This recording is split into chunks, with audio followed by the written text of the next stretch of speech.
नमोस्तु गुरुदेव, नमोस्तु गुरुदेव, नमोस्तु गुरुदेव। बोलिए मुनिवर्षी प्रमाण सागर जी मुनिराज की जय जय जय। गुरुदेव, मैं चलता हूँ शंका समाधान की ओर और प्रथम प्रश्न के लिए मैं प्रस्तुत कर रहा हूँ सागर रिद्धि सिद्धि स्टोर मध्य प्रदेश से श्री पीयूष जैन के प्रश्न को। कह रहे हैं गुरुदेव, स्वयं का दर्द महसूस होना जीवित होने का प्रमाण है, लेकिन औरों के दर्द महसूस करना इंसान होने का प्रमाण है। तो महाराज जी, हम ऐसा क्या करें कि स्वयं के दर्द के साथ औरों का दर्द महसूस कर सकें, तो जीवित होने के साथ साथ इंसान भी बन सकें? स्वयं के दर्द को महसूस करना वेदना है, औरों के दर्द को महसूस करना संवेदना है। वेदना से संवेदना की ओर चले तो जीवित होने के साथ साथ इंसानियत को भी हासिल कर सकेंगे। जब तक हमारे भीतर औरों के प्रति संवेदनशीलता जागृत नहीं होती, हम अपने मनुष्यत्व को प्रकट नहीं कर सकते। पूज्य गुरुदेव, गढ़ा कोटा जिला सागर से प्रवीण सिंह जी पूछ रहे हैं कि मंदिरों में गर्भगृह या गर्भालय का क्या महत्व होता है एवं इसकी रचना कैसे होती है? क्या सामान्य जैन एवं महिलाएं गर्भगृह में प्रवेश कर सकती हैं? गर्भगृह मंदिर का पावर हाउस है, उसे गूढ़ मंडप भी कहा जाता है। गर्भगृह जहाँ भगवान विराजमान होते हैं, वहाँ सबसे ज़्यादा डिवाइन एनर्जी और कॉस्मिक एनर्जी होती है। उस स्थल की पवित्रता को बनाए रखना चाहिए। अशुद्ध वस्त्रों में और अशुद्धि में किसी को प्रवेश नहीं करना चाहिए। पूज्य गुरुदेव, जयपुर राजस्थान से सुश्री साक्षी सोनी पूछ रही हैं, मेरा प्रश्न ये है गुरुदेव कि जैन दर्शन में स्वर विज्ञान का क्या महत्व है तथा ये स्वर विज्ञान क्या होता है, और जिसके बारे में जानना हो तो कौन सी पुस्तक हमको पढ़नी चाहिए? क्या साधारण जन स्वर विज्ञान का उपयोग कर सकते हैं? देखिए, स्वर विज्ञान के ऊपर एक साधना है और ये सब गूढ़ साधनाएं हैं, गुप्त साधनाएं। विडम्बना है कि आज इसे आम बनाया जा रहा है और लोग इसका प्रचारित करके एक प्रकार से इसका व्यापार कर रहे हैं। यह उचित नहीं है। वस्तुतः स्वर साधना हमारे ध्यान की सिद्धि में सहायक है। जो ध्यान में जितना निपुण हो, प्राणायाम में जितना निपुण हो, वो स्वर का उतनी अच्छे से अभ्यास कर सकता है, साधना कर सकता है। जैन शास्त्रों में 11 में इसका उल्लेख है। अन्य भी अनेक ग्रंथ हैं जो स्वर साधना पर लिखे हैं, लेकिन इसका व्यक्ति से अध्ययन नहीं करना चाहिए। गुरुओं के मार्गदर्शन में ही इसका प्रयोग करना चाहिए और एक लंबे अभ्यास और साधना से ही स्वर विज्ञान में कोई महारत हासिल कर सकता है। पल्लवग्राही ज्ञान इसमें बहुत उपयोगी नहीं होता। पूज्य गुरुदेव, दमोह मध्य प्रदेश से संजय जैन पूछ रहे हैं, गुरुदेव तीर्थ क्षेत्रों में जो चरण चिन्ह मिलते हैं उनका क्या महत्व है? भगवान की मूर्ति रहते हुए भी चरण चिन्ह बनाए गए हैं, यह किस बात का द्योतक है? क्या सभी भगवान खड़े खड़े मोक्ष गए थे इसलिए चरण चिन्ह बनाए गए हैं? देखिए, प्राय सभी तीर्थंकर खड़े होकर के ही मोक्ष गए। चरण चिन्ह क्यों बनाते हैं? चरण चिन्ह निर्वाण स्थल पर बनाए जाते हैं और निर्वाण स्थल उनके अंतिम संस्कार का स्थल होता है।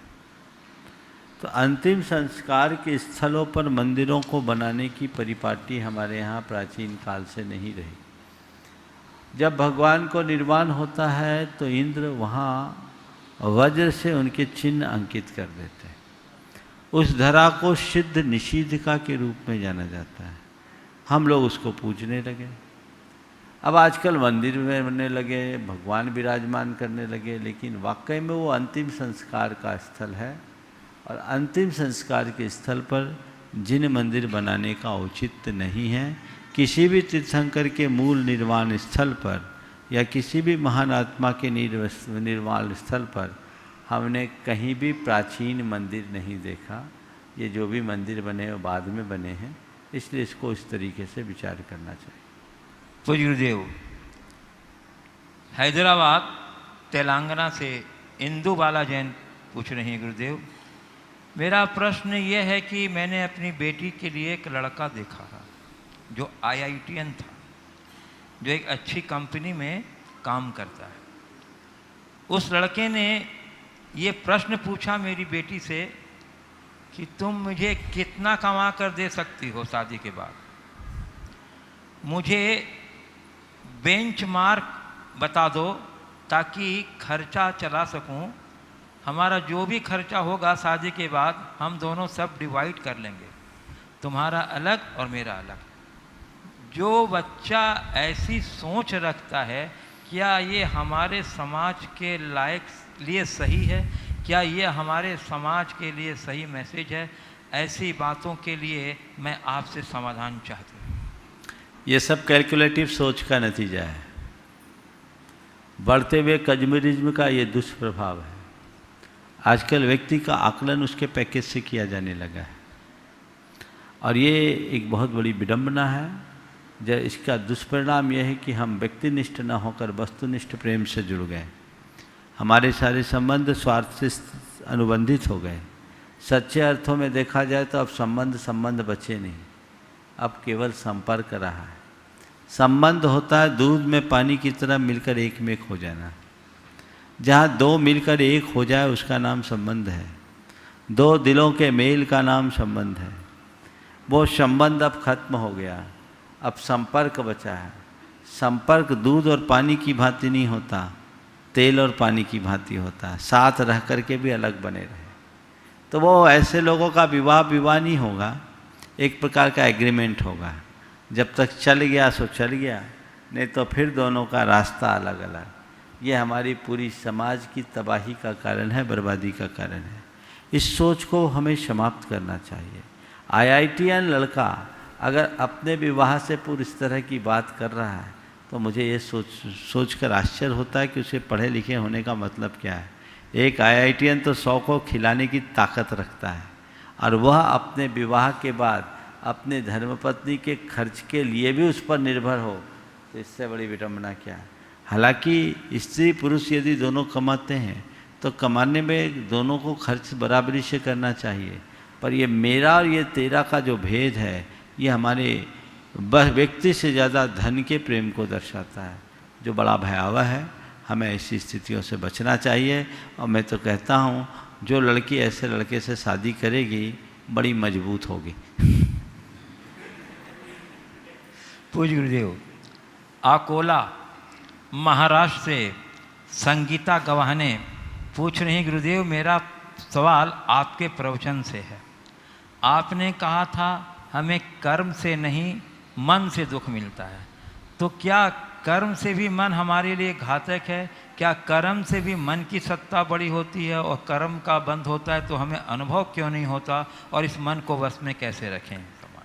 आज सुबह के प्रवचन में मैंने जो बात कही उसी पर आधारित प्रश्न है। मैंने कहा कर्म हमें दुख नहीं देता, कर्म कष्ट दे सकता है, कर्म मुश्किलें खड़ा कर सकता है, कर्म मुसीबतें लाता है। दुखी करता हमें हमारा अज्ञान प्रेरित मन। यदि हम कर्म की स्थिति से प्रभावित होंगे तभी हमें दुख होगा। चाहे जरूरी नहीं कर्म मेरे सिर में दर्द दे सकता है, लेकिन सिर के दर्द का मैं अनुभव करूं ये कोई ज़रूरी नहीं। हो सकता है आप सब श्रोताओं में अभी किसी का सिर दुख रहा होगा। इस कार्यक्रम से पहले आप बहुत गहरे दर्द से भरे होंगे, लेकिन अब अचानक आप कार्यक्रम को सुन रहे हैं, शंकर समाधान में मगन है। अब क्या हो गया? दर्द का अनुभव, आकुलता नहीं है। क्यों नहीं है? दर्द की घटना घट रही है पर हमारी दृष्टि कुछ और हो गई, हम उसका अनुभव नहीं कर रहे, हमारा ध्यान कहीं और चला गया। तो ध्यान की धारा बदल देने से घटनाएं घटती है, हमारा चित्त उससे प्रभावित नहीं होता।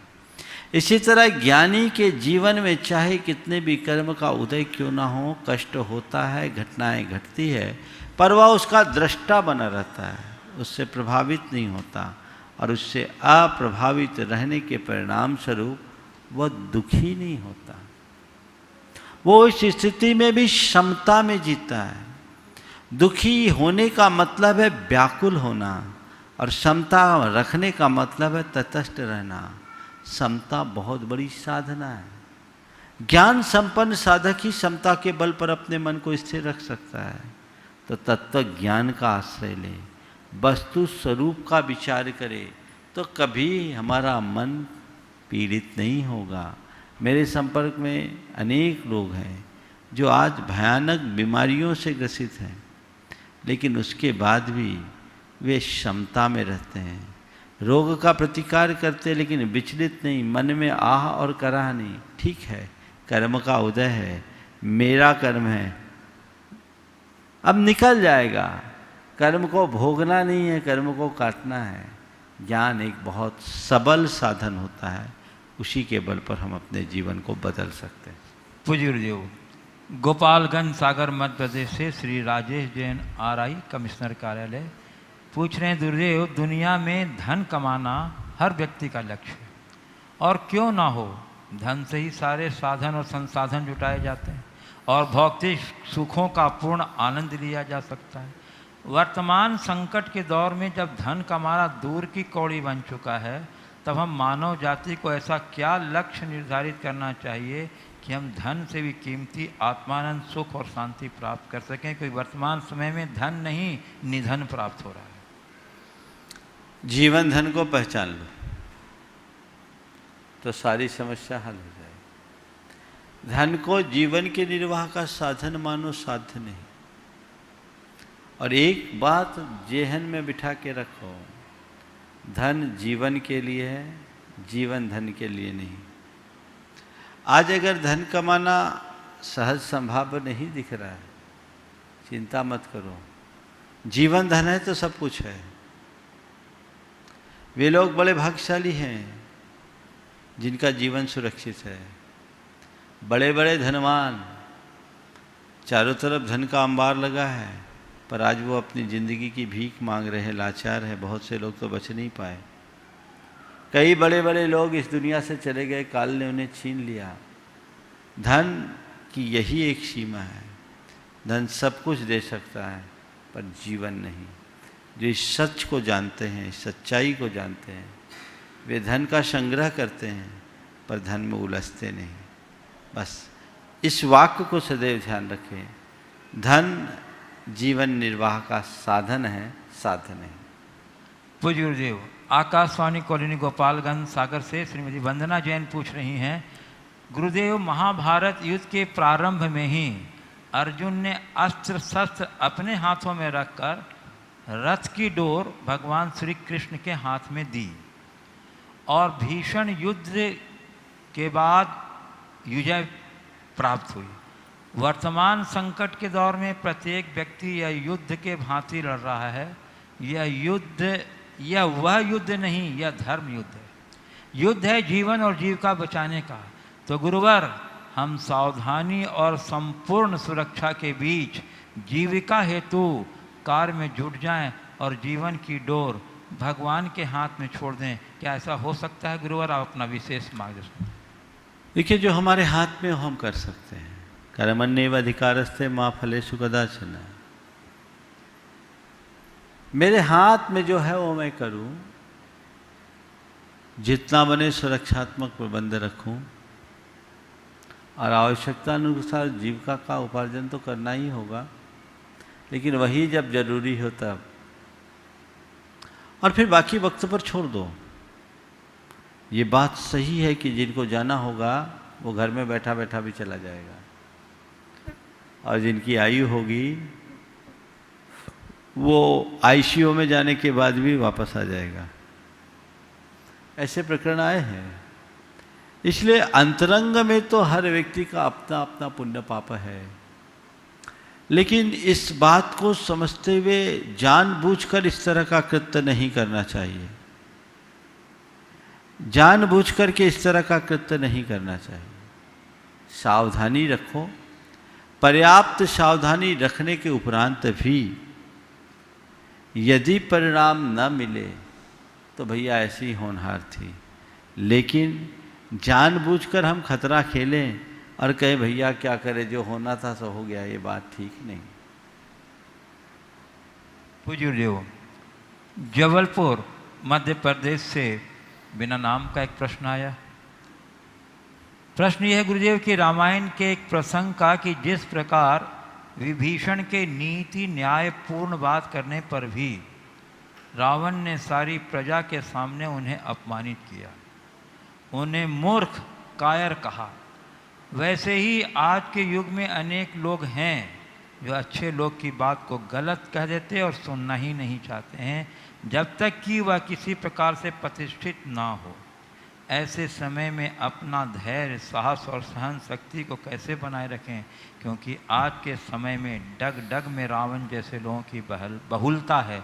तो कैसे इनको समझाएं, या कुछ ना बोलना ही सही है, पर लगता है हाथ पर हाथ रखे देख कर तो आतंक और बढ़ जाएगा। फिर ऐसा क्या करें, मेरी शंका का समझ। ये बात सही है कि अहंकारी रावण को आस्थावान नीति निपुण विभीषण की नीतियां पसंद नहीं आती।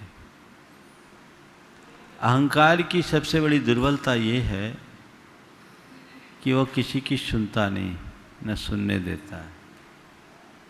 ये एक बहुत बड़ी दुर्बलता है। अहंकार के परिणाम स्वरूप ऐसे परिणति होती है। हमारे यहाँ नीति कही गई है, सीख उसको ही दीजिए जिसको सीख सुहाए। सामने वाला यदि सुनने को राजी नहीं है तो उसको अपनी सलाह देकर अपना समय बर्बाद करना अच्छी बात नहीं है। विभीषण ने एक भाई होने के कारण और एक मंत्री होने के कारण राजा को जो समझाइश देनी चाहिए थी दी, लेकिन अभिमान में अकड़ने वाला रावण उसे अनादृत कर दिया। जब मनुष्य के मन में अभिमान उमड़ता है तो उसके हृदय में भक्ति नहीं रहती। विभीषण हमारे भीतर की भक्ति का प्रतीक है। भक्ति से अभिमान शांत होता है, लेकिन जब अभिमान पराकाष्ठा पर पहुंच जाता है तो हमारी भक्ति गोल हो जाती है। अंततः विभीषण ने वही किया जो उसको करना था, वो प्रभु राम के शरण में चला गया। हम लोगों को भी ऐसे लोगों को समझाने की कोशिश करना चाहिए, और दिखे कि वो समझ रहा है तो ठीक है, नहीं समझे और खुद को ही संकट में फंसता दिखे तो प्रभु शरण में चले जाना चाहिए, उसको उसके हाल पर छोड़ देना चाहिए। वक्त सबको सीख देता है। पूज्य गुरुदेव, मुंबई महाराष्ट्र से जैन छोगालाल केलावत कह रहे हैं, गुरुदेव कोरोना के लॉकडाउन की वजह से मुंबई से राजस्थान के सभी प्रवासी गांव की ओर जा रहे हैं। वहां जो भी लोग बाहर से आए प्रवासियों को दोषियों की नज़र से, घृणा के भाव से अपने ही अपने लोग को देख रहे हैं, और कोई किसी की मदद करने को तैयार नहीं, बल्कि और दूर होने को कहते हैं। महाराज जी, अब ऐसे लोग कहाँ जाएं और किससे मदद मांगें? देखिए, चूँकि ये बीमारी ऐसी है, संक्रमण का खतरा सबको है, इसलिए और मन में इतना हवा बन गया है कि दूर से आए हुए लोगों को, खासकर मुंबई जैसे महानगरों में रहने वाले लोगों को, लोग उससे दूर रहना चाहते हैं। सभी प्रवासी अपने अपने इलाके में गए हैं। घबराना नहीं चाहिए, इसको देख करके अपने मन में भी किसी तरह की हीन भावना या नकारात्मकता नहीं लानी चाहिए। 15 दिन या 28 दिन की जो क्वारंटाइन की व्यवस्था, आप अपने आप को अलग थलग रखिए, आप भी सुरक्षित रहिए, सामने वाला भी सुरक्षित रहेगा। थोड़े दिन बाद जब आपकी स्थिति ठीक हो जाए तो आप घुल मिल कर रहिए, इसमें बुरा मानने की ज़रूरत नहीं, बल्कि खुद ही आगे आकर ऐसा कहना चाहिए कि भैया मैं मुंबई जैसे महानगर से आया हूँ, परिस्थितिवश आया हूँ, इसलिए मैं अपने आप को अभी थोड़े दिन अलग थलग रखता हूँ, आप लोग भी मुझसे दूरी बना के रखिए ताकि हम लोगों के एक दूसरे से कोई खतरा ना हो। ऐसा कर देना चाहिए। लेकिन आम लोगों से मैं कहता हूँ कि हमें बीमारी से दूर रहना है, बीमार से नहीं। ये बात बार बार सरकार भी आपको कहती है। ये बात अगर कोई संक्रमित था और ठीक हो गया तो दोबारा उसको आप अछूत की तरह मत देखिए। जो सरकार की हिदायत है उसके अनुरूप चलिए। पूज्य गुरुदेव, श्री संजय मोदी बाकल बहोरीबंद जिला कटनी से पूछ रहे हैं कि महाराज जी 71 दिन का लॉकडाउन कल पूरा होने जा रहा है। हम लोगों का अनुभव तो हमें पता है, परंतु इस लॉकडाउन में आपने कैसा महसूस किया? आपकी कृपा से हम आपका अनुभव जानना चाहते हैं और हम इससे क्या सीख लें कि हमारी आगे की ज़िंदगी धर्म एवं सुखमय व्यतीत हो। लॉकडाउन तुम्हारा रहा, हमारा तो लॉकडाउन हुआ ही नहीं, सुबह शाम तो चलता ही रहा। लाइव प्रवचन भी लोगों ने सुना और शंका समाधान भी सुना। ये बात सही है कि सीधे प्रत्यक्ष बैठकर लोग नहीं सुन पाए, अपने घरों में सुने, पर मेरी ड्यूटी तो पूरी रही। हाँ, लॉकडाउन में लोक संपर्क न होने से हमें अपने लिए समय बहुत मिला। अपनों को, अपने आप को समझने के लिए ज़्यादा अवसर मिला। कई सृजनात्मक कार्य भी हुए और मैंने निकटता से देखा कि मनुष्य के जीवन में संयम का कितना महत्व है और संयम उसके जीवन में कितना दुष्कर हो गया। लॉकडाउन होने के बाद भी लोग घर में लॉक नहीं रहे, इधर उधर भागने के लिए मन मचलता रहा। ये बड़ी विडंबना है। निश्चित रूप से इसे हम सकारात्मक दिशा में ले जाएं। मैं आपको बोलूं, मेरा एक सबसे बड़ा अनुभव, वर्षों के अंतराल के बाद इन 70-71 दिनों में निराकुलता से आहार हुआ है।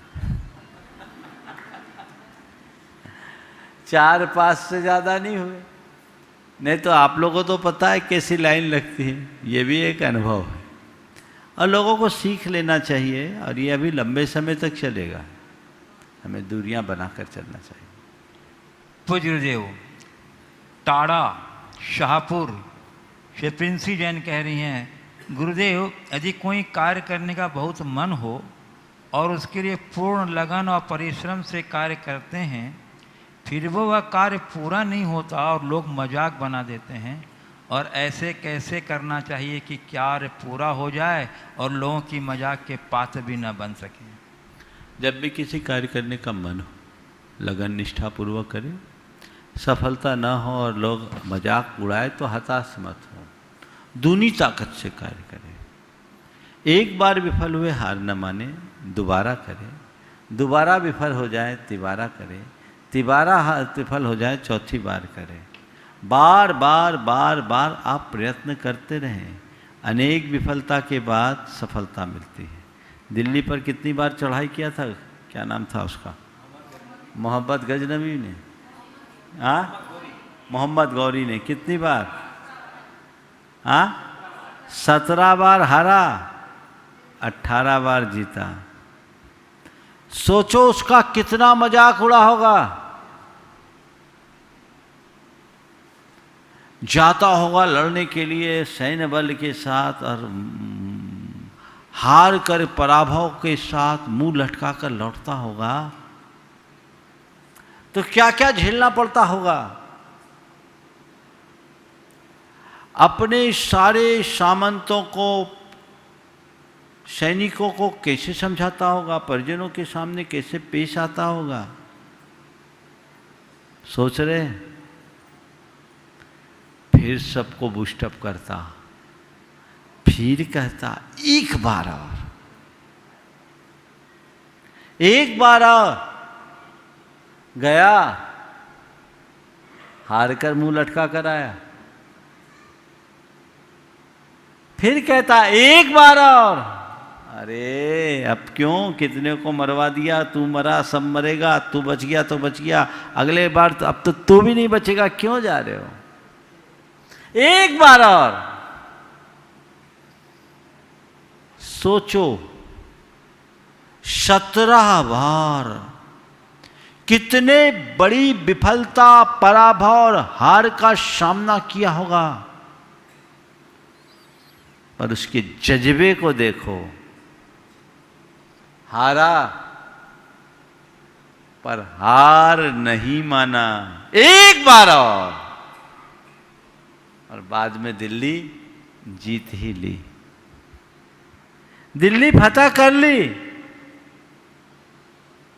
तो बस जब हम किसी कार्य में लगते हैं, वांछित सफलता नहीं मिलती या एक बार में सफल नहीं होते, एक बार और, फिर सफल नहीं हो, एक बार और, फिर सफल नहीं हो, एक बार और। सफलता की अंतिम संभावना तक अपना प्रयत्न रखिए, आज नहीं कल निश्चित सफल हो। पूज्य गुरुदेव, सागर से ग्राइटन ट्रस्टी श्री मुकेश जैन ढाना पत्रकार कह रहे हैं, गुरुदेव भारत के सर्वोच्च न्यायालय ने इंडिया नहीं भारत बोलो याचिका को स्वीकृत करते हुए आगामी 2 जून को सुनवाई हेतु सूचीबद्ध कर लिया है। इस संदर्भ में आचार्य श्री पिछले 4-5 वर्णों से प्रेरणा दे रहे हैं। कृपया आप शंका समाधान के इस मंच से इस संबंध में अपने विचार प्रस्तुत कर कृतार्थ करें। नाम भारत है, आर्यावर्त भारत, ये भारतवर्ष बहुत प्राचीन नाम है। अंग्रेजों के शासनकाल में उन्होंने चूंकि ईस्ट इंडिया कंपनी बनाई, धीरे धीरे इसको इंडिया बना दिया, और कब भारत इंडिया बन गया किसी को पता ही नहीं चला। इंडिया से इंडियन हो गया। यद्यपि पहले भी लोगों ने विरोध किया था और उस समय वो बात चली नहीं, कुछ परेशानियां हुई होगी, मुश्किलें हुई होगी, पर गुरुदेव का ध्यान इस तरफ गया और उन्होंने कहा कि भारत का नाम भारत होना चाहिए, हमें अपने पुराने गौरव को फिर से प्रतिष्ठित करना चाहिए। बड़ी प्रसन्नता है कि जनता के मध्य अब भारत शब्द का प्रयोग ज़्यादा हो गया है, लेकिन अभी भी बहुत जगह और बहुत सारे दस्तावेजों में भारत की जगह इंडिया हो गया है। माने एक देश के दो नाम हो गए। किसी भी देश के दो नाम नहीं होते, एक ही नाम होते हैं, और नाम का कोई अनुवाद नहीं होता। सर्वोच्च न्यायालय में जाना पड़ा। होना तो ये चाहिए कि सरकार के स्तर पर ही कोई प्रावधान बनाकर इसे परिवर्तित करना चाहिए। मुझे इसकी पूरी जानकारी नहीं कि इसके पीछे सरकार को क्या कठिनाई है, लेकिन मुझे बहुत अच्छी संभावना दिख रही है कि सर्वोच्च न्यायालय में इसकी सुनवाई होगी और इसमें जो भी रुकावटें हैं वो दूर होगी, तो ये भारत के गौरव को बढ़ाएगा। नाम बदलने के बाद भी भारत का स्थान ऊंचा होगा, इसमें कोई संशय नहीं। हाँ, इंडियन शब्द का जो प्रयोग किया अब तो डिक्शनरी से हटा दिया। ऑक्सफोर्ड की डिक्शनरी में जो पहले इंडियन शब्द का अर्थ किया गया था वो गुलाम, निरक्षर और अपढ़ लोगों के समूह के रूप में किया था। बाद में उसे हटा दिया गया विरोध होने के कारण। तो ये इंडियंस को लोगों ने पहले इसी रूप में देखा था, ये ठीक बात नहीं है। पूज्य गुरुदेव, मदनगंज किशनगढ़ राजस्थान से ट्रस्टी गुणायतन श्रीमती उगमलता गंगवाल, धर्मपत्नी श्री प्रकाश गंगवाल, नमोस्तु पूर्वक कह रही गुरुदेव कि आज मेरा जन्मदिन है।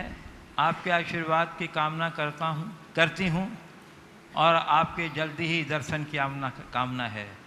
महाराज जी, मेरी शंका है कि लोग ये चाहते हैं कि हम बेहतर करें, पर यह कभी नहीं चाहते कि हम उनसे बेहतर करें। इस प्रकार हम उनसे बेहतर करें। लोग ये चाहते हैं कि हम बेहतर करें, पर यह कभी नहीं चाहते कि उनसे बेहतर करें। इस प्रकार की सोच वाले व्यक्तियों से कैसे बचें? और गुरुदेव, इन्होंने एक ट्रॉली चारा के लिए 13,000 रुपया देवोदय महासंघ के लिए अर्पित किया। लोग ये चाहते हैं कि बेहतर करें, पर ये नहीं चाहते कि उनसे बेहतर करें। ऐसी सोच वाले व्यक्तियों से कैसे बचें? देखिए, मैं तो इनसे भी और थोड़ा हटता हूँ। बेहतर करें, उनसे बेहतर करें, इसमें एक प्रकार की प्रतिस्पर्धा है। मेरी राय में इससे बेहतर यह है कि लोग ये सोचें कि हम बेहतर बने। यदि हम बेहतर बनने की स्थिति में आ जाते हैं तो बेहतर करने की बात हमारे लिए बहुत ज़्यादा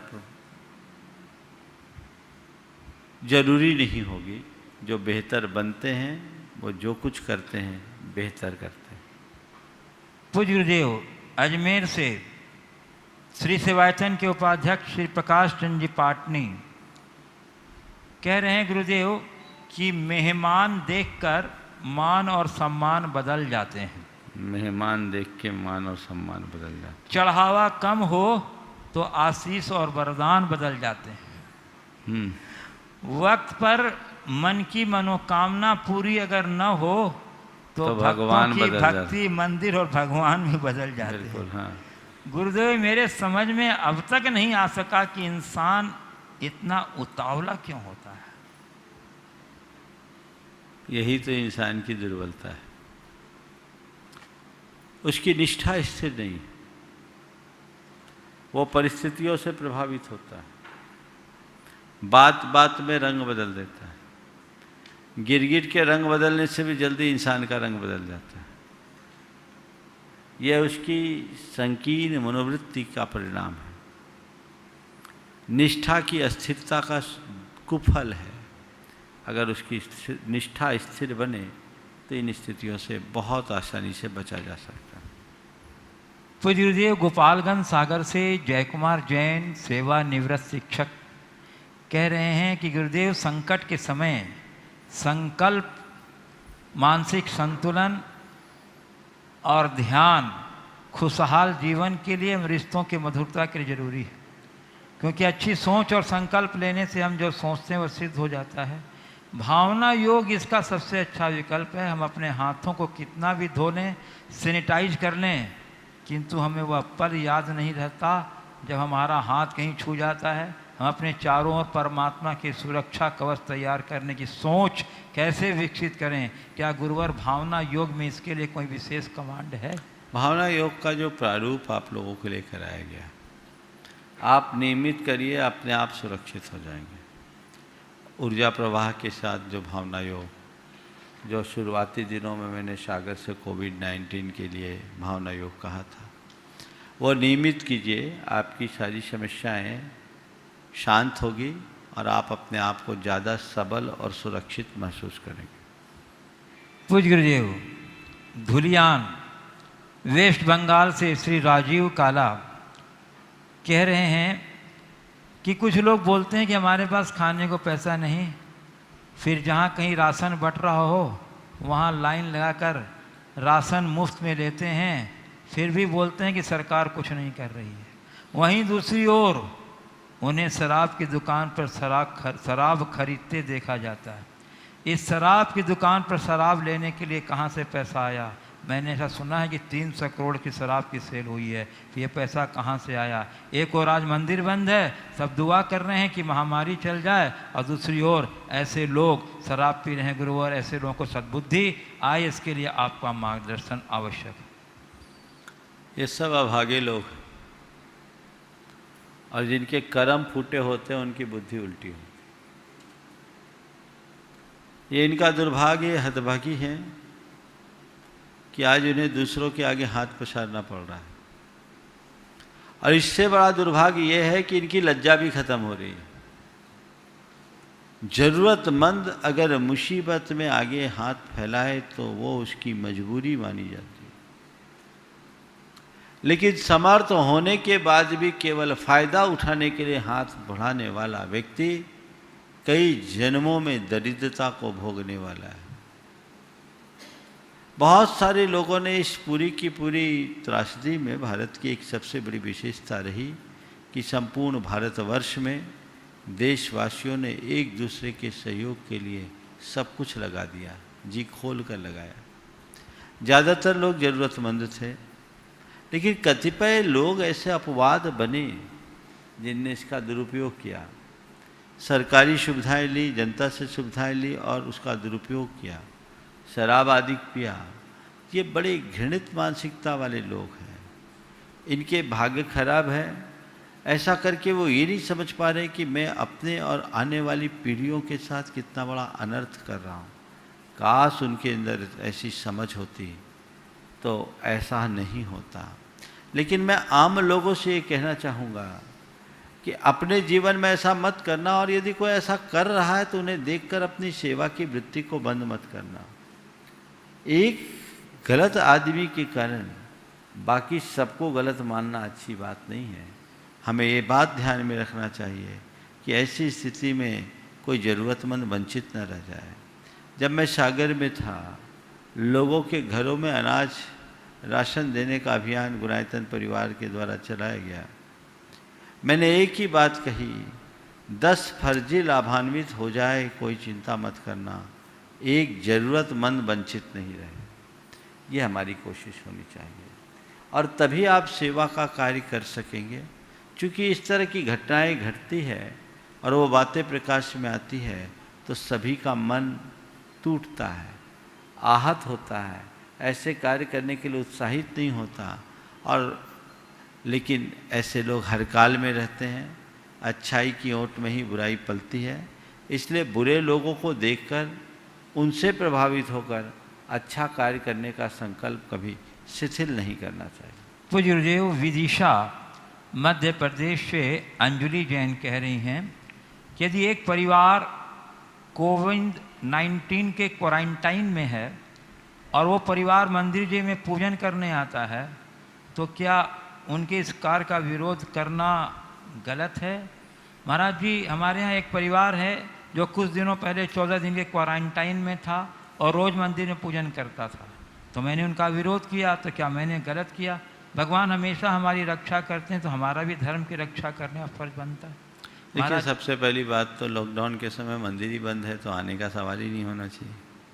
फिर वे लोग जिन्हें क्वारंटाइन किया गया वो आ रहे हैं, तो यह बड़ा अधर्म कर रहे हैं। यदि वो कहीं से संक्रमित हों और वो मंदिर आते हैं तो न जाने कितनों को संक्रमित कर देंगे। इसलिए ये तो हमें ध्यान रखना चाहिए, महान हिंसा है, पाप है, अनर्थ है, इससे बचना चाहिए। हमें इस विषय में अनेक बार हमने अपनी बात रखी है। जिन्हें थोड़ा भी संशय है उन्हें अपने आप को अलग थलग कर देना चाहिए, क्योंकि इसी में सुरक्षा है। हमारी थोड़ी सी शिथिलता का परिणाम बड़ा भयानक हुआ। आज मुझे एक सज्जन ने बड़ी अच्छी बात बताई, एक युवक ने बताया कि जब 1920-22 के बीच में महामारी फैली थी तो उस समय भी लॉकडाउन हुआ था, ऐसा मुझे जानकारी दी, और आज से बड़ा लॉकडाउन हुआ था। हाँ, बताया गया, वीडियो आया है। तो मुझे उसने बताया कि उस समय भी लॉकडाउन हुआ था और पहले लॉकडाउन में लोग बड़े गंभीर थे तो ज़्यादा मौतें नहीं हुई, लेकिन इसके बाद लोगों ने इसे हल्के में लेना शुरू किया तो करोड़ों की संख्या में लोग मारे गए, 2 करोड़ लोग मारे गए, ऐसा बताया। तो आगे आने वाला समय और भयावह होगा अगर हमने सावधानी नहीं रखी तो जो सामाजिक दूरी, शारीरिक दूरी, एक दूसरे से संपर्क से बचना, मास्क आदि लगाना, ये बहुत ज़रूरी है। अरे हम तो ठीक हैं, हमें कुछ थोड़ी है, ये सोच कर के आप कहीं बैठे, जिसके बाजू में बैठे वो ठीक है, इसकी क्या गारंटी? और आप भी ठीक है, इसकी क्या गारंटी? अब तो इसके साथ विडंबना ये भी है कि टोटली ज़्यादातर लोग एसिम्प्टोमेटिक है, उनमें एसिम्प्टोमेटिक होने के कारण लक्षण कुछ है नहीं, पर वो कोरोना के कैरियर बने हुए हैं। इसलिए सावधानी तो रखनी ही चाहिए, और आपने उन्हें रोका है तो आपने अपना धर्म निभाया है, और ऐसे निषेध के बाद भी वो आए हैं तो उनने मंदिर आकर भी अधर्म किया। पूज्य गुरुदेव, विदिशा से श्री अविनाश जैन, प्रवक्ता जैन समाज, कह रहे हैं गुरुदेव नाश्ता की दुकानें खुल गई हैं, लेकिन ध्यान रखना है कि बाजार से बना हुआ भोजन सामग्री या नाश्ता लेकर आ रहे हों तो कहीं उल्टे आप कोरोना की चपेट में ना आ रहे हो, इसलिए कोरोना काल में थोड़ा अपनी जीवा पर भी कंट्रोल रखना हो। अभी अभी ताज़ा मामला सामने आया है, कचौरी समोसा की एक दुकान का कारीगर की जांच करने पर पता चला कि कचौरी बनाने वाला कारीगर कोरोना पॉजिटिव। उस घटना से न केवल प्रशासन के होश उड़ गए, बल्कि जो लोग उस दुकान से कचौड़ी समोसा ले गए थे उनके भी होश ठिकाने आ गए। तो गुरुदेव, इस संबंध में लोगों को मार्गदर्शन देने की कृपा। देखो कितना मार्गदर्शन दूँ, मीडिया में तो रात दिन यही देखते हैं। नाश्ते की दुकानें खुल गई क्या? हाँ, खुल गई, चौपाटी पे खुल गई। यहाँ सावधानी रखना चाहिए और यहीं थोड़ी समझदारी की ज़रूरत है।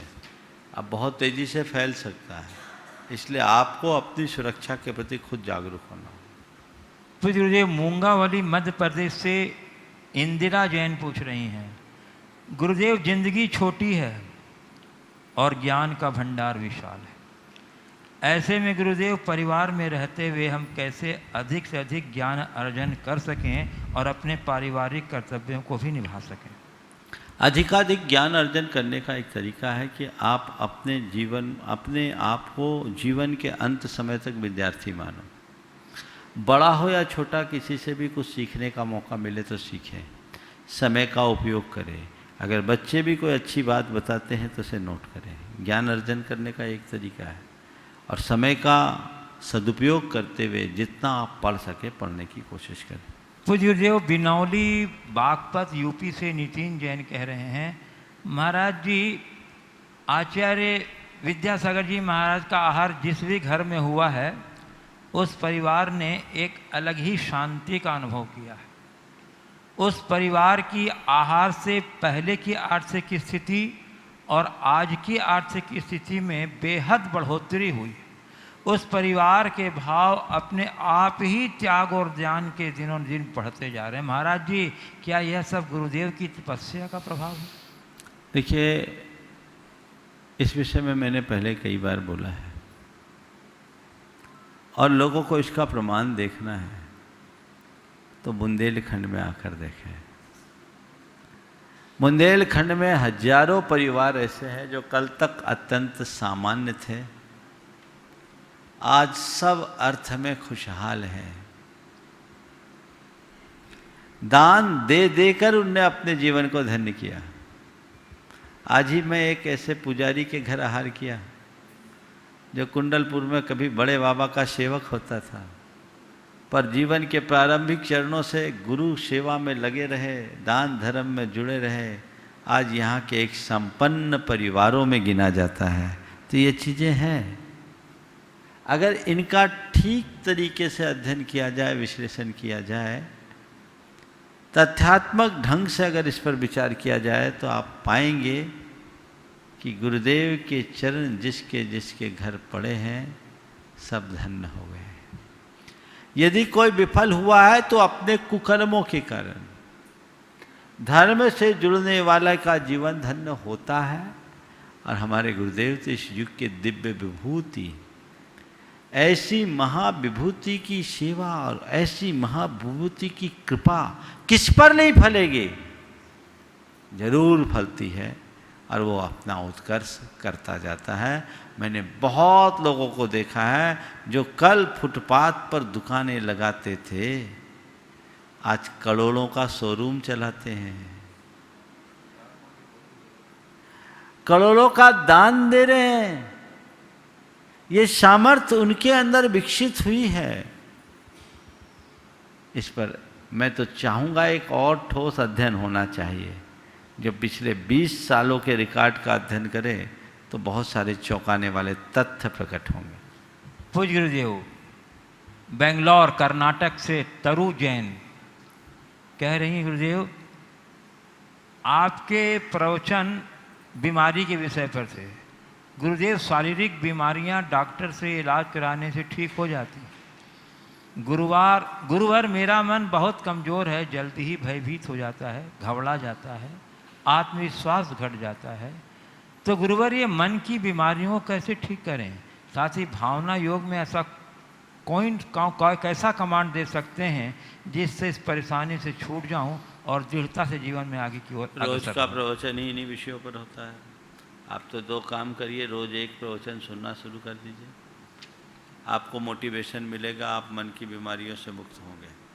और भावना योग को संपूर्णतः करें, आपके सारे साइकोसोमेटिक डिजीज खत्म हो जाएगी, मानसिक बीमारियां खत्म हो जाएगी, बशर्ते विधि पूर्वक भावना योग करें। कुछ लोग मंगल भावना को पढ़ लेने का नाम ही भावना योग मानते हैं। वो तो एक गीत है जो सबके संसार के मंगल कामना के लिए है। भावना योग 25 से 40 मिनट तक का अलग अलग सेशन है। आप उसमें अपनी शुद्धानुसार कोई एक को ले और जैसा बोला जाता है उसे बार बार दोहराएं, उसी विधि से दोहराएं, कान में लगा ले, दोहराएं। आप देखिए 2 से 3 माहों में आपके जीवन में कैसा रूपांतरण घटित होता है। पूज्य गुरुदेव, बेंगलोर कर्नाटक से ही तरंग जैन कह रहे हैं, मैं बेंगलोर में MNC कंपनी में नौकरी करता हूँ, लेकिन कार्य में बहुत व्यवधान आते हैं। ईमानदारी से कार्य अच्छा करने और मनसा अच्छी होने पर भी मेरे विरुद्ध गलत फीडबैक दिया जाता है, जिससे मेरे कार्य पर शंका जाहिर की जाती है। गुरुदेव, इस तरह की समस्याओं से सामना करने के लिए और अपने प्रति विश्वास बनाए रखने के लिए क्या करना चाहिए? मैं प्रतिदिन भावना योग भी करता हूँ, जो कि मैंने लिख कर रखा हुआ है, तो भावना योग के द्वारा कैसे समता और शांति बना सकते हैं और अपने कार्य को सुदृढ़ कर सकते हैं, जिससे स्वयं के मन में और अन्य लोगों के मन में मेरे प्रति संतुष्टि का भाव बना रहे। देखिए, सबसे पहली बात तो अच्छा काम करने के बाद भी आपके सामने विषम स्थिति आती तो इसे आप एक चुनौती के रूप में स्वीकार कीजिए और अपनी कुशलता से उपलब्धि में बदलिए। ये सोचिए कि मेरे भाग्य में यही है। और एक बात हमेशा ध्यान में रखिए, गुलाब को जितना कुतरा जाता है गुलाब उतना खिलता है।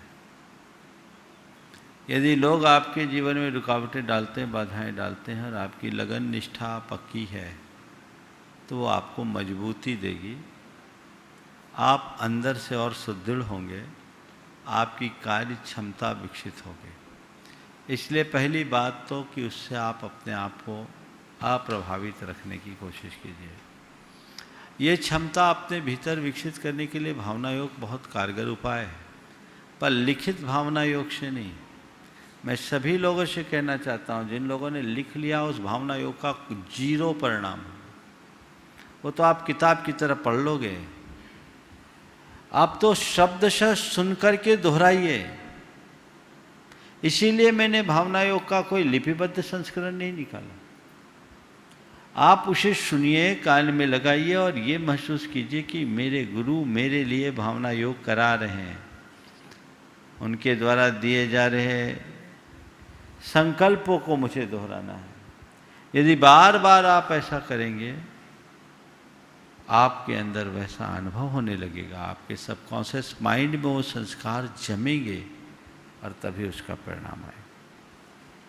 पूज्य गुरुदेव, उदयपुर राजस्थान से श्री पीसी लोहाड़िया कह रहे हैं, गुरुदेव मेरी जिज्ञासा है कि जैन दर्शन में परिस्थिति विशेष में विरोधी हिंसा को क्षम्य माना गया। ऐसी अवधारणा के होते हुए भी जैन धर्मावलंबी अहिंसा का आवरण ओढ़कर शस्त्र और शस्त्र शिक्षा से वंचित रहता आया है। ऐसी परिस्थितियों में साहस की कमी से स्वयं परिवार, धर्म, राज्य, देश की रक्षा का भाव आना कैसे संभव है? कृपया मार्गदर्शन। देखिए, ऐसा नहीं है, जैनियों ने कभी शस्त्र और शस्त्र शिक्षा से अपने आप को दूर नहीं रखा। भगवान ऋषभदेव ने तो भरत आदि चक्रवर्ती को सब शस्त्र विद्या आदि, नृत्य विद्या, शस्त्र विद्या सबको निपुण किया था। और हमारी परंपरा में ऐसे अनेक अनेक वीर योद्धा हुए हैं जिनने अपने रण कौशल से बड़े बड़े युद्धों को जिताया है। आप तो उदयपुर से हैं, दूर न जाए, उदयपुर का ही उदाहरण ले।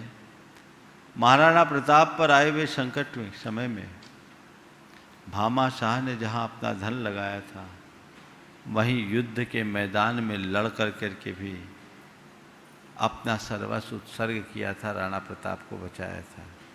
ऐसे अनेक ऐतिहासिक पुरुष हैं। कुंभा और एक और नाम है, वो भी कोई जैन थे। तो ये सब चीज़ें ऐसी है जो इस बात का प्रमाण है कि हमारे शास्त्र कभी भी शस्त्र शिक्षा का निषेध नहीं करते। शस्त्र की शिक्षा लें, शस्त्र का ज्ञान होना चाहिए, शस्त्र धारण करें, पर रक्षा के लिए, आक्रमण के लिए नहीं। मूल बात इतनी सी है और उसे ही हमें ध्यान में रखना चाहिए। प्रश्न है गुरुदेव, जवेरा मध्य प्रदेश से बाल ब्रह्मचारी संदीप भैया जी कह रहे हैं, गुरुदेव मोह और कर्तव्य में क्या अंतर है? कोई कार्य कर्तव्य समझ करते हैं लेकिन मन में अंतर्द्वंद चलता है, कहीं मोह से ग्रसित तो नहीं हो, क्या करें? मोह और कर्तव्य में क्या अंतर है? कर्तव्य एक जिम्मेदारी के निर्वाह के साथ किया जाता है। मेरा एक दायित्व है, मेरी एक जिम्मेदारी है, मुझे उसका पालन करना है। जैसे माँ बाप का काम है संतान का पालन करना, उनके जीवन को तैयार करना। संतान का दायित्व है माता पिता का ख्याल रखना, अपने आश्रितों का भरण पोषण करना, ये कर्तव्य है। लेकिन उनके प्रति अपनत्व बुद्धि रखकर उनकी स्मृति में पागल होना, उनके राग में रंग जाना, ये सब मोह के अंतर्गत आता है। किसी से हिल मिल करके जीना, ये कर्तव्य का पाठ है, लेकिन किसी के पीछे पागल हो जाना मोह का परिणाम।